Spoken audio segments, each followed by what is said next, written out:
teeme. Nii, täna on Tallinnas seksuaalvähemuste rongkäik. Miks sina nüüd siin praegu ei ole? Mina isiklikult, minule endale isiklikult ei ole seda vaja. Ma ei arva, et ma peaksin liituma sellega, aga iseenesest ma olen veendunud, et see on väga vajalik, see rongkäik. Et need inimesed peavad endale tähelepanu tõmbama. Meie tavakodaniku arvamus on, et mis nad tulevad ja istugu seal, kus nad on ja meil on muidki probleeme ühiskonnas, mis on tunduvalt põletavamad.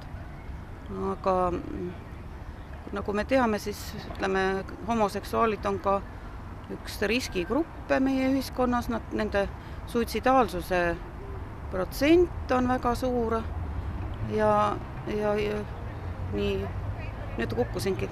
Nüüd siis kukkusingi kokutama, ma tahan öelda seda, et isiklikult arvan ma, et igal inimesel on õigus armastada seda, keda ta armastab. Mitte keegi ei saa talle seda keelata. Ja et mida rohkem me näeme, et need inimesed on meie ühiskonnas olemas, seda tolerantsemad me oleme, seda vähem on meil ka üleüldiselt ühiskonnas probleeme. Tolerants on ju kõige alus. Aga kas seda tolerantsi ikkagi nii väga on vaja, et näiteks nõukogude ajal süsteem töötas? Siis mis mõttes, et järelikult on midagi, mille nimel need inimesed võitlevad ja mis nende meelest ei tööta veel piisavalt hästi. Siis milline süsteem sinu meelest töötas, sellest ma nagu hästi aru ei saagi, kui inimesed võitlevad selle nimel, et nad soovivad abieluda, siis ma ei saa aru, miks ka see näiteks kellelegi üldse ette jääb selles mõttes, et abielu kui institutsioon on, sellest on palju räägitud, et seegi on juba vananenud, aga kui kellelgi on soov seda teha, mis tõttu miks seda peaks keelama?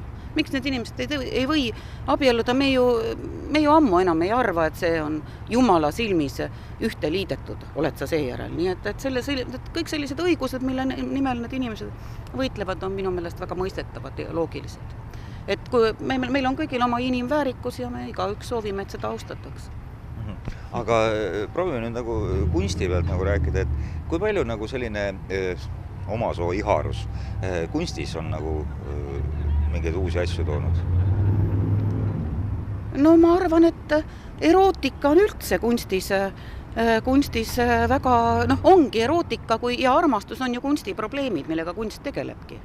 Et kas kaudselt või meil on muidugi ka väga palju sotsiaalset kunsti, aga see on üks kunstivaldkond ja armastuse ja erootika ja valdkond, et see on, ma nüüd protsentuaalselt ei oska sulle ütelda, kui palju seal on omasoo iharat armastust. Ma ei ole seda kunagi uurinud, see oleks kindlasti väga huvitav uurimuse teema.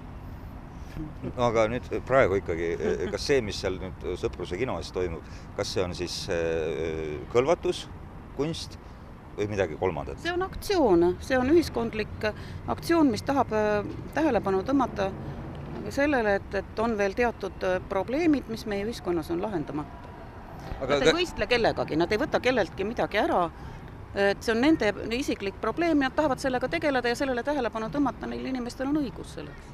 Nad ei võta kellegelt pirukat ära, nad ei, minu meelest on see igati positiivne, nagu ma näen, siis juba tullakse. Raisk, ma ütlesin.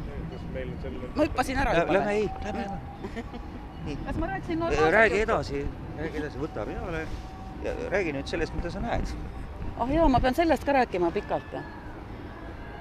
No ma näen, et inimesed on rõõmsad ja nad tahavad tulla ja kui see nüüd kedagi väga häirib, siis võib ju seda võtta lihtsalt kui rongkäiku, kui karnevali kultuuri. Inimesed käivad aeg-ajalt rahvariietes tänavatel, miks nad ei või siis tulla lippudega ja näidata, et nad on teistsuguse seksuaalsusega, minu meelest see on kõik, ma ei näe, et see peaks kedagi häirima. See on rahulik meeleavaldus. Kuule, aga suur tänu. Kuule, oota.